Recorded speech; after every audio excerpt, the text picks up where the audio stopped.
disease, injuries, and premature deaths related to extreme weather events. Changes in the prevalence and geographical distribution of food and waterborne illnesses and other infectious diseases. But not to forget mental health, as it was mentioned by Professor F.G. Yes. How the environment impacts our health. You can see on this slide very well. People are exposed to different risk factors in their homes, but workplaces and communities. You can see more and more by air pollution, but by inadequate water sanitation, especially if you live in Africa, let's say in some part of Asia or South America and so on, but also in Europe, in Central and Eastern Europe, and also not to mention or not to forget climate change and other things. It is estimated that in European region, each year 1.54 million people die prematurely due to polluted environment. This corresponds to at least 15% of Europe's total deaths. That is a lot. Environmental risk factors are responsible for around, you can see, 26% of ischemic heart diseases, 25% of strokes, and 17% of cancers. And cardiovascular deaths and diseases from environmental exposures are 3 times higher in low and middle income countries than in high income countries. That is disparities. Who is most impacted by the environment? You can see on the pictures, elderly, especially also babies and so children under 5 and adults between 50 and 75 years. And men are slightly more affected due to occupational risk and injuries. You can see yearly 5.2 million deaths in adults, 1.6 million deaths in children, under 5 especially. Air pollution, ambient or outdoor and indoor, is the biggest environmental risk to health, being responsible for 500,000 deaths per year in the region. It is 15 times difference in the mortality rates reported by countries. Ischemic heart disease is the leading cause of death. Although air quality has gradually improved in parts of the region, let's say I'm speaking in the European Union especially, air pollutant concentration still exceed the WHO air quality guidelines in many areas. The newest facts tells that in urban area that is exceeded more than 90%, according to new air quality guidelines that is introduced last year. You can see the very nice picture on this global air quality forecast information system or about air quality modeling for health impact assessment.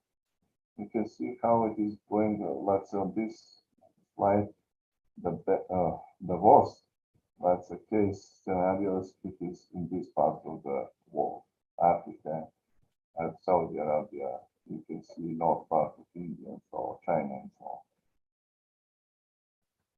What is air quality guidelines provide? This is a new, you can see the last column is the new, let's say, air quality guidelines values. You can see they are almost, let's say, 2 times stricter than before, let's say. And unfortunately, no one country almost, let's say, are, let's say, below this air quality guidelines. Before, let's say, Scandinavian countries and some other, let's say, they were under this, let's say, air quality level, but on the former air quality guidelines. Now, there are almost every country is with problems with air pollution. You can see this PM2.5 particle matters concentration changes in Macedonia and Turkey. You can see European Union. Health benefits, physical cases, averted mortality. If, let's say, you can see national emission reductions, let's say for North Macedonia, you can see Turkey here. 4.8% of 3,000 premature deaths in 2018. Almost the same was in 2012, when we had also another let's say, study. You can see that it's a lot and so on. This is about years of life lost. 4.2% of this year of life lost in 2018 for North Macedonia, Turkey, and also other countries.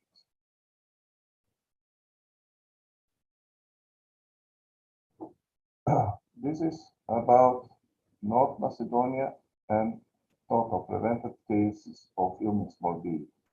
You can see the numbers in the previous time. And this is health benefits, total economic benefits in 2030. It is the value of statistical lives in millions of dollars in 2005 prices. You can see if there is national emission reduction, you can see how much does it, let's say, cost for North Macedonia, for Turkey, and so on. But this is total economic benefit of preventive illnesses and mortality. You can see 266 million US dollars in 2005, or 2.5% of the country's GDP in 2019. This is health co-benefits of carbon reduction in 2030. It is, you can see some data about North Macedonia, but also about Turkey and European Union. And so you see in red, mortality valued as deaths, and mortality valued as years of life lost. And you can see restricted activity days is the main, let's say, outcome or problem. And the least is hospitalization and asthma in children. What are the top 10 causes of death from the environment? You see on the first place is ischemic heart disease, second chronic respiratory disease, cancers, and so on. 8.5 million out of 13.7 million deaths caused by the environment are due to non-communicable diseases. And this is more than 60% and so on. The mortality rate attributed to exposure to unsafe water, sanitation, hygiene, wash services in the region is the lowest globally, and in 2016 accounted for 0.3 deaths per 100,000 population. This is equivalent to around 2,700 deaths per year. Projecting from current development rates, the region is not on track to meet Sustainable Development Goal targets 6.1 and 6.2 on ensuring safely managed and equitable sanitation and drinking water services and hygiene for all in all settings. Greater attention and accelerated efforts are needed to achieve universal access to safely managed and climate resilient sanitation and drinking water services by 2030. It means that we should further put our efforts, especially for SDG 6.2. The mortality rate attributed to unintentional positive poisoning in the region was 1.1 deaths per 100,000 population. And the increased attention to hygiene and clean environments brought up the COVID-19 pandemic and has led to an increased exposure to hazardous products at home by cleaning and disinfection and so on. You can see the target and sustainable development goals and target 1, 6.1, 6.2, 6.3, and so on. I will not read. For us, let's as a health sector, the more important are these first three targets about drinking water, sanitation, hygiene, and improved water quality, wastewater treatment. The contribution of climate change impacts adaptation and vulnerability to climate change in 2022. This is the sixth assessment report of the IPCC, or Intergovernmental Panel on Climate Change, show that climate change is a grave and mounting threat to our physical and mental health, and mental health as well, and well-being to a healthy planet. So, health, well-being, food production, migration, and conflict have emerged including a greater body of evidence of the adverse impacts of climate change on mental health, particularly for children, and so on. The rapid and dangerous warming of the climate in the European region, which is we all experience accelerated temperature rises and unprecedented frequency and intensity of heat waves. For example, I will mention this month, let's say November was especially, let's say, unusually warm for this part of year in North Macedonia. Climate-sensitive foodborne, waterborne, and vector-borne disease risks are projected to increase under all levels of warming. And they will increase with longer warm seasons. We expect more days with heat waves in, let's say, in summer, and a wider geographical distribution. This evidence clearly indicates that achieving the SDGs related to environment, climate change, and health requires redoubling or, let's say, quadrupling efforts to succeed. What is the big picture?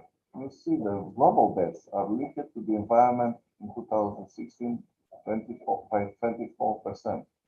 And so you can see the biggest problem in Southeast Asia region. Later on in Western Pacific region, there are numbers you see and so on. Europe, Eastern Mediterranean region, where we are, or Turkey as well, is, let's say, almost 1 million. And in all Europe is 1.4. Sustainable Development Goal 13 is about climate action. Take urgent action to combat climate change and its impacts by regulating emissions and promoting developments in renewable energy. SDG 13 is about climate action, and there are targets to strengthen resilience and adaptive capacity to climate-related disasters, integrate climate change measures into policies and planning, build knowledge and capacity to meet climate change. And the remaining two targets are means of achieving to implement UN Framework Convention on Climate Change and to promote mechanisms to raise capacity for climate management. The year 2020 has seen a decreased motion of climate crisis as a result of COVID-19 pandemic. A drop of 6% in CO2 emissions was noted in 2020 because, you know, there are strict measures in almost all countries in the world. Many parts of the world have experienced a reduction in air pollution and NO2 emissions. Unfortunately, once the global economy begins to recover from the pandemic, emissions rise again. On this slide, you see per capita CO2 emissions. The most, let's say, you can see carbon or CO2 emissions from fossil fuels and music and so on. You can see problems with Mongolia, the highest problem is there, but also Saudi Arabia, but also there is problem also with sun. You know. We can speak a little bit about green transition. Investments must accelerate the decarbonization of our economy. Green jobs, green economy, invest in sustainable solutions, confront all climate risks, cooperation, because no country can succeed alone. The most effective way to address this climate crisis is that long-term systematic shifts must be made in order to produce a more climate-conscious, sustainable society. You can see what is happening in the world right now in different parts. Melting, hurricanes, and so on, tornadoes, and so on, floods, droughts, heat waves, and forest fires, and so on, wildfires. We should mention Ostrava Declaration. Now we are preparing for the next one that will be next year in Budapest, but till now it is Ostrava Declaration, and we should, let's say, the 11 meeting of the working group of the Environmental Health Task Force has happened, you see, on December 2021. But a few days ago also was the last one meeting of the Environmental Health Task Force in Bonn. That was last week, and let's say, we have discussed the Bonn dialogue on environmental health and about national portfolios for action on environment and health. And to, let's say, all countries should have this good portfolio for action to improve their environmental health.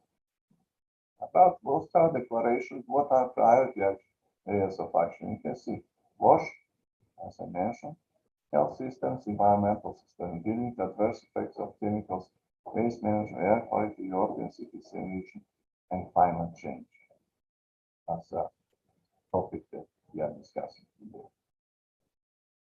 The Working Group on Health and Climate Change, or HIC, that we call it, promoted the health program of the 26th United Nations Climate Change Conference of the Parties on COP26, but also just recently finished 27 in, let's say, Sharm el-Sheikh in, let's say, in Egypt, including a WHO regional office for Europe. It was cited and Act Now policy and tools for health-centric climate action. The policy request and activities laid down the working group strategic paper Zero Regrets, scaling up action on climate change mitigation and adaptation to health in WHO region, European region. And now we are preparing our environmental health task force. We are preparing for next, let's say, version of Zero Request to be updated for next year. We should act now to join all together in taking climate action. This is also UN, or you can see Act Now. There are many activities that is done. Under multilateral environmental agreements and policy platforms, it was, let's say, you see, almost 2 weeks ago, we had a 6th meeting of the parties to the Protocol on Water and Health.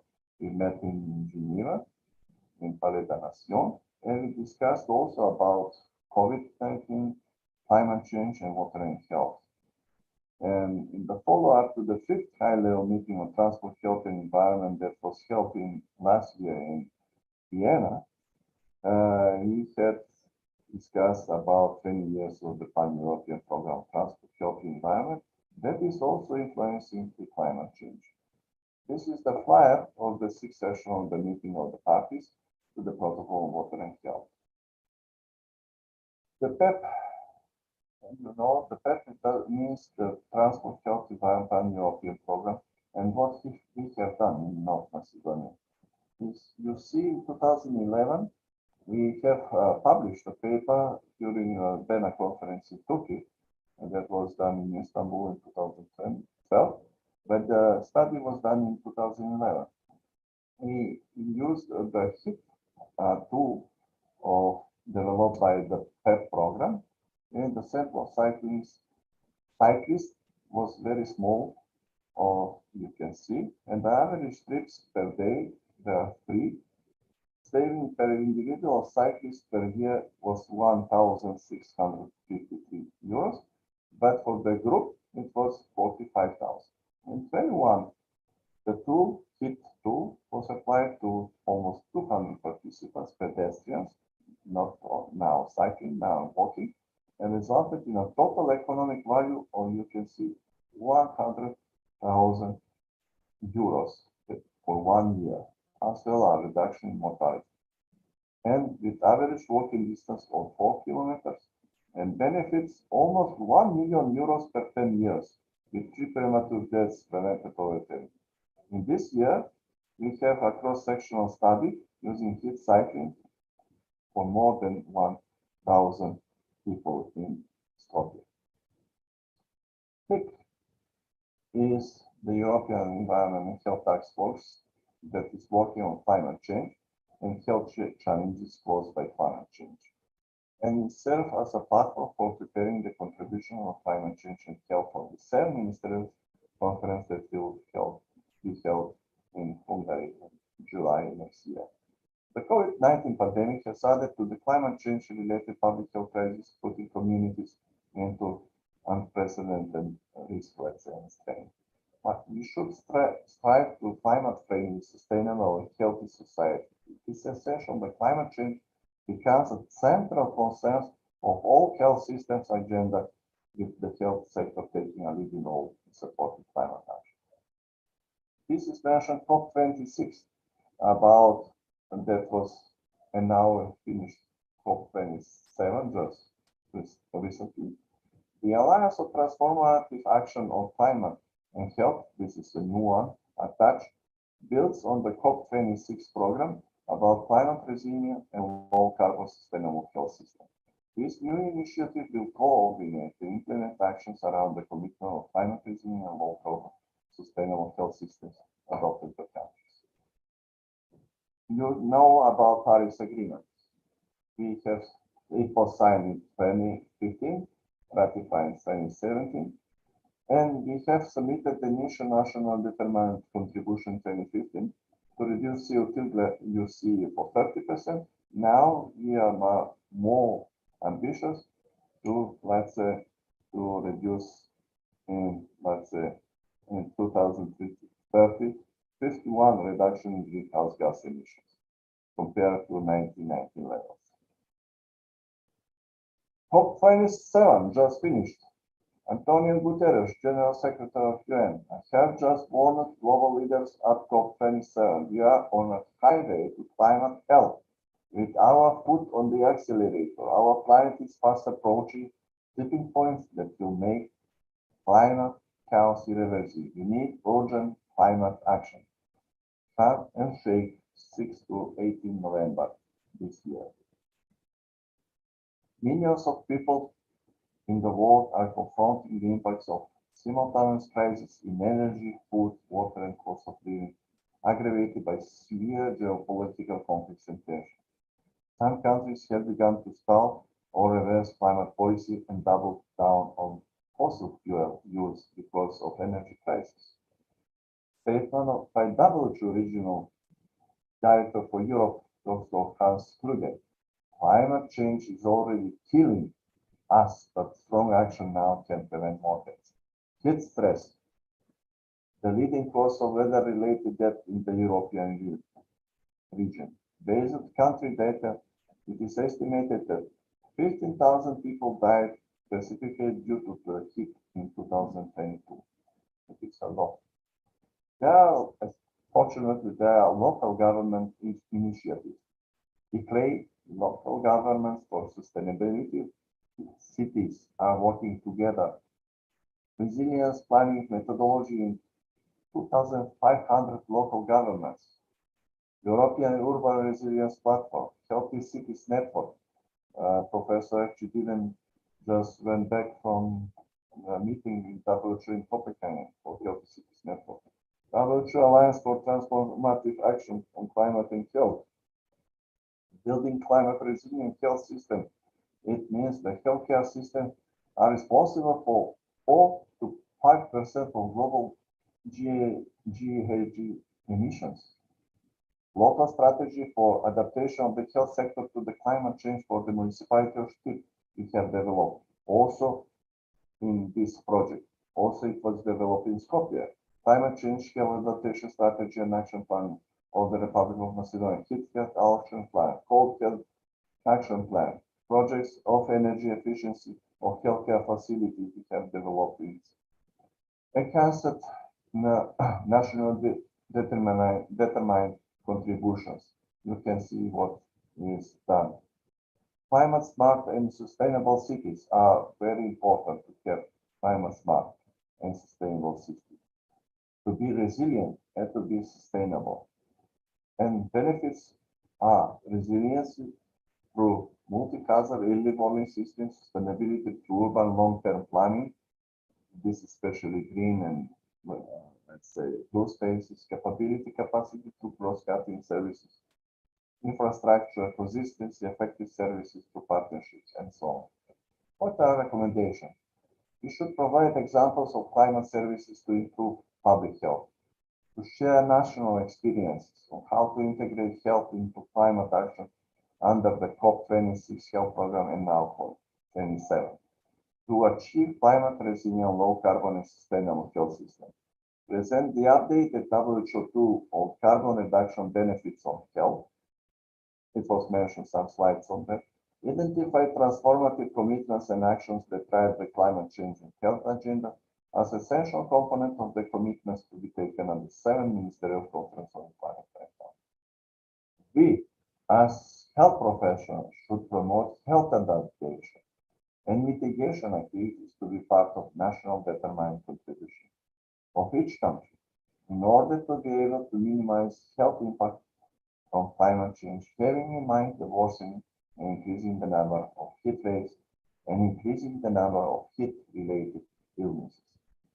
Do not forget, the WHO calls climate change the greatest threat to global health in the 21st century. Thank you very much for your attention. Ağzına sağlık sevgili Mihail. Harikaydı. Bütün bir tabloyu önümüze serdi ve biz bu tablonun bu bir puzzle olarak kabul edersek her bir parçasını kongremiz içerisinde detaylandıracağız. Çok teşekkür ederim.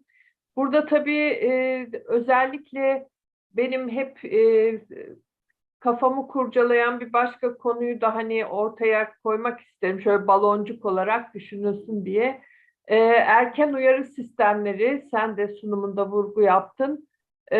Erken uyarı sistemini biz sanki böyle afetlerde kullanılması gereken, işte afet geliyor şeklindeki bir erken uyarı sistemi gibi görüyoruz.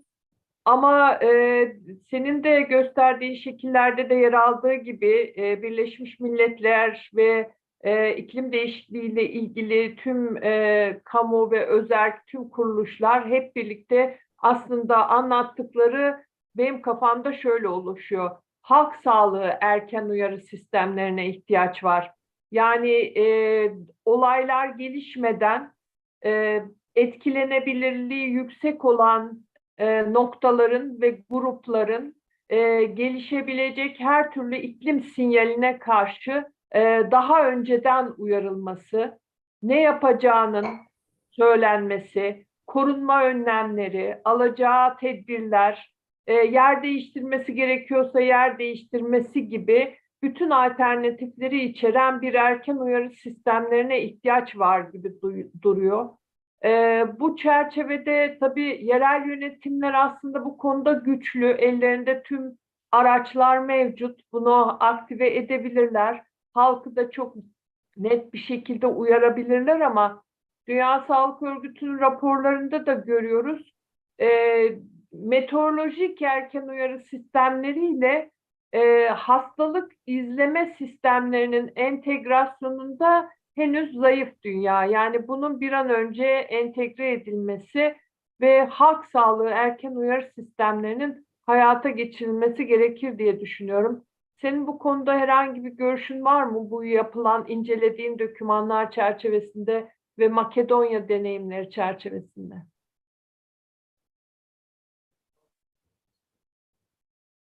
Yes. We have, let's say, put our efforts, not only the heat wave action plan, let's say, to follow the rising temperatures and so on, but also how the temperatures or heat waves, or how they affect our, let's say, health of our people here, let's say, in Skopje especially. We made a, let's say, a study. We made a study to compare, let's say, what is going on with heat waves from the one side and with heat-related illnesses in the other side. And there were data normally of each day of the temperature, maximum temperatures in Skopje, but also from the hospitalization of heat-related illnesses. We fortunately we have, let's say, we have a system in the health system called MyTermin or MyTerm. It is e-health, let's say, electronic health. And because of that, we could manage to get data for each day for hospitalization, for biggest hospital in Skopje for heat-related illnesses for people living in Skopje, not living in other part of the country, and to see day by day impact of heat, let's say, to human health and to hospitalization. And there was a statistical difference or statistical, let's say, uh, variation. It was interesting that when first heat wave, let's say, is happening, let's say, it was a study for 5 years.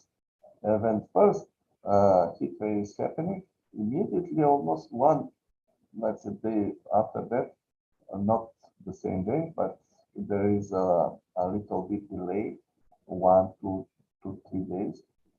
There were increase of hospitalization of heat-related illnesses in Scotland. But later on, this increases after the second, third heat wave or fourth. This increases is not going so high, is going down a little bit. This is about that we spoke about adaptation. Why the first heat wave? Because it's happening almost in beginning of June, or could happen also more and more in May, at the end of May, and people are not adapted. Humans are not adapted to high temperatures. They are adapted at that time to lower temperatures and so on. And if there is a heat wave at that time, that it was shown also in our study. It is not yet published because we intend to publish it, but it is a very, let's say, good study that was done.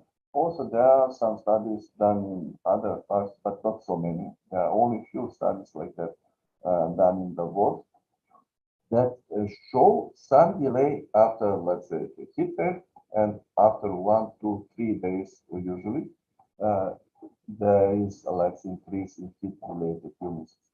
The good, let's say, way is to follow that, or to, let's say, like early warning. It is to follow by hospitalization. The other way is that we did it.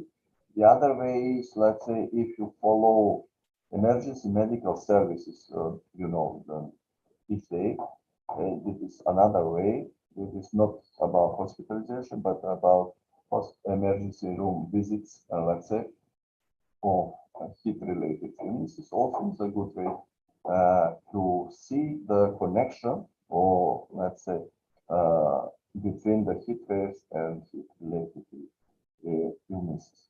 And it is going more and more. For example, we follow each year how many days we have with heat, let's say, because according to our heat wave action plan, we have 4 phases: green, yellow, orange, and red one. Fortunately, we didn't have yet red, but we have more and more orange phases, that is heat wave. And we had this year more than 10 days with heat waves.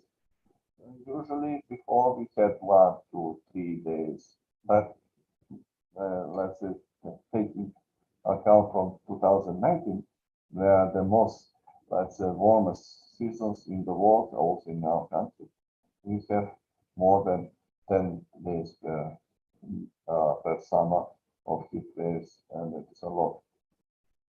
Especially when they are in continuity. It is a really big threat to human health. And that is a way we should proceed. And we are trying, let's say, to use this key health, or my term, in the future as well, to continue to have continuously this, not just one study, but to have this system connection between this data and health data, let's say meteorological, as you mentioned, and health data that would be available. Unfortunately, we do not have the data still electronically or by day from the emergency risks and so on, but we are trying to improve that also together. But for the hospitalization, we do have already, let's say, it is not, cannot be used by everyone. It is not easy to be done, but it is possible to be used by day data by normally doing that by statisticians that are working in health, with whom we are very well connected. And this is the way to do that. There are also other ways, but this is not to lose time or not to lose energy, let's say, if you can do it by, let's say, this way, like we did it. Also, we tried, like, for example, our Institute of Public Health that I'm working, we tried to be energy sufficient building, for example. We have a project to succeed that for some other health facility. We did it as a health system.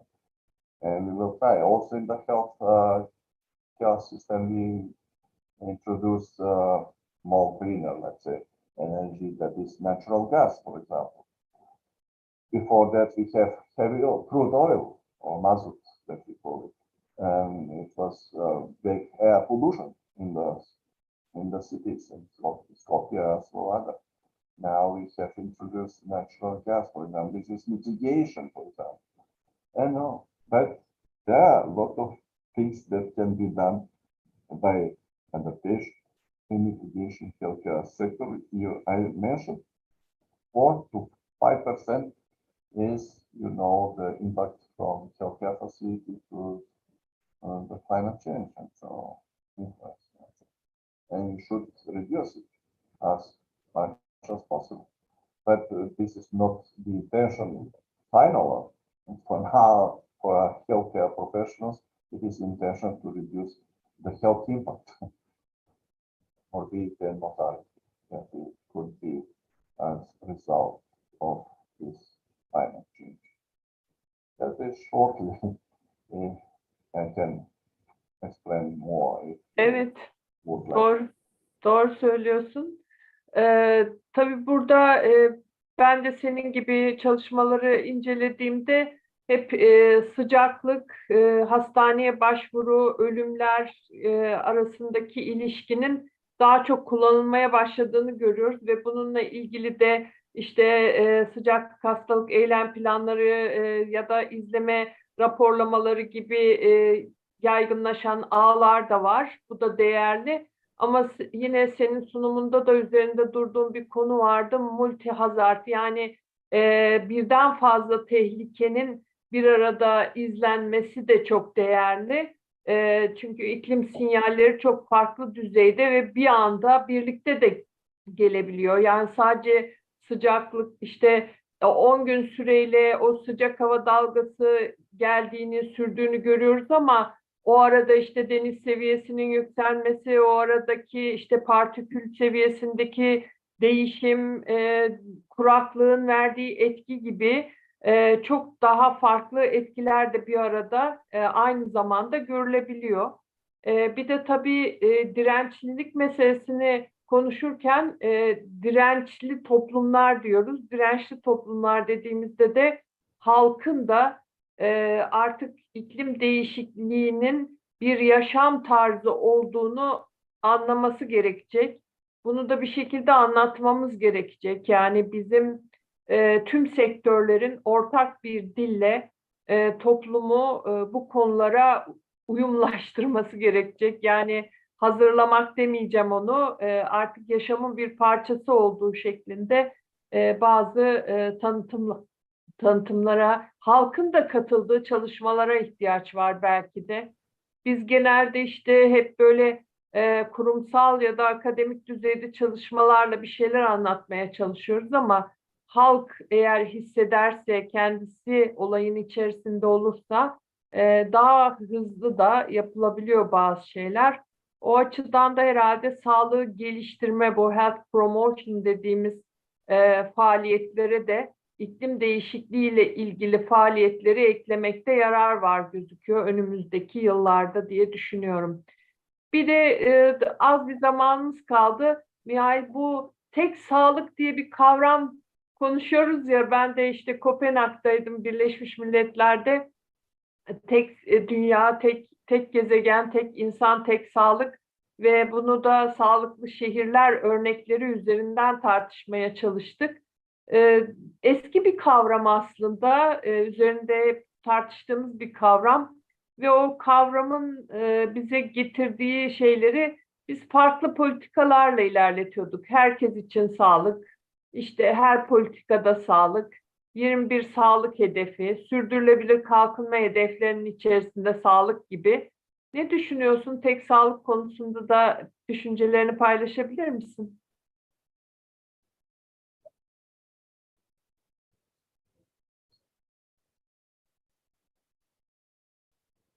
Thank you for this question.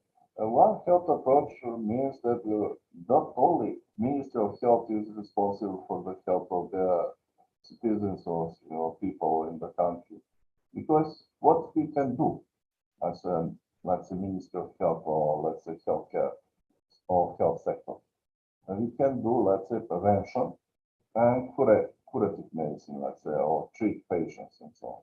But this is very late. If we wait for, let's say, patients to come to our, let's say, ambulance, our hospitals and so on, this is not no good way to prevent. We should, because I am, let's say, working the preventive medicine, I especially in environmental health, we try to prevent, let's say, this, and then we speak about heat-related illnesses. How? How we can do that? Oh, we can do by promotion, health promotion. What is health promotion? We go to the public, let's say, by using media, public media, but also social networks. We use, especially in Macedonia, we use, let's say, Facebook, for example. In other countries, Twitter, for example. But here is mainly Facebook, and we have a profile. Institute of Public Health, Ministry of Health, we have profile on Facebook, and we all time when before, let's say, this heat season or summer season, we all, let's say, put what could be, let's say, risk from heat waves and so on, from high temperatures for the people, and how should be protected the ordinary population. Or and there are different, let's say, messages, there are different recommendations for different, let's say, group of people. For example, for all population, there are one kind of recommendation. For elderly, there is another kind of recommendation. For, let's say, family doctors and so on, and other doctors, there are some other, let's say, recommendations about the diagnosis, about treatment, and so on. And also for employees that are, let's say, impacted to direct solar radiation, for example, working outside. That's let's say, working on the fields, working in the construction, let's say, field and so on. There are special, let's say, recommendations. And what does mean, let's say, One Health approach? That this means that all other ministries in the government are working together to help us with the Ministry of Health and to have better health of their people, of our people, let's say, living in our countries and so on. How? For example, Ministry of Environment can do a lot, for example, to improve the environment. A Ministry of Agriculture to improve the, for example, irrigation when producing food that is safe food and so on. Ministry of Environment also to protect water pollution, for example, air pollution and so on. Ministry of, let's say, Economy also to reduce emissions by industry and so on. Ministry of Transport to reduce, because I mentioned, and we have in WHO, in UNEC, United Nations Economic Commission for Europe, we have this tripartite program, Transport, Health, Environment, Pan-European program, that is the influence of transport to environment and health. and how to reduce these impacts, the adverse impact, and so on. In one, let's say, could output is about climate change. That could be, let's say, also protocol of water health. This is bipartite, Ministry of Health, Ministry of Environment. We cannot solve the problem only by ourselves, only by the health sector. And One Health approach means that all sectors should work together and to protect our health and to improve, let's say, the environment, and to, let's say, to have sustainability. May I? Yeah, that is the way. Also, not to forget Sustainable Development Goal 11 about resilient cities. That is about to climate change as well, but also to other, let's say, crises and so on. And that is because we all live, more than 60% of people live in the world in the cities, in the urban area. And we should be, these cities should be resilient to all kind of disasters, but also to climate change as well. Thank you. Çok teşekkür ediyorum. Tam saatimizde bitirdik. Tekrar geldiğin için, davetimizi kabul ettiğin için teşekkür ederiz.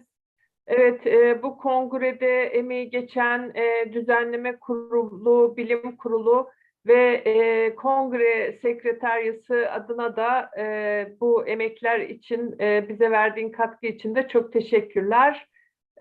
İnşallah diğer organizasyonlarda görüşmek üzere diyelim sevgili Mihail. Hoşça kal. Thank you. Okay. Ciao.